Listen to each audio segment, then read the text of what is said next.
আসসালামু আলাইকুম সম্মানিত ভিউয়ার্স। নদীর মোটা মোটা কিছু বেলে মাছ আর বাইং মাছ আসছে, আমরা একটু দেখার চেষ্টা করি এই মাছগুলা কত টাকা ডাক ওঠে।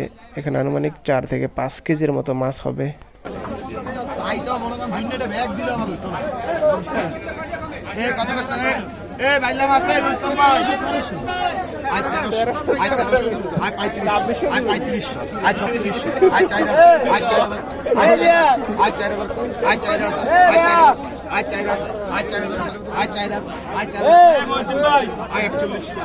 নদীর মোটা মোটা বাইলা আর একটা বাইং মাছ আছে, 4100 টাকা মাছগুলো ডাক উঠেছে।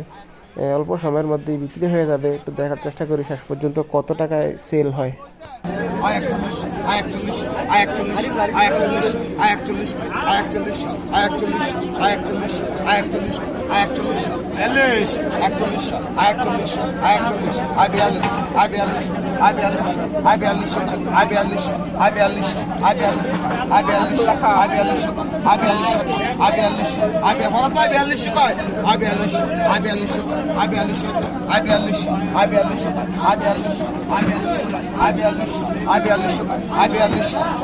শেষ পর্যন্ত মাছগুলা 4200 টাকায় বিক্রি হয়ে গেল।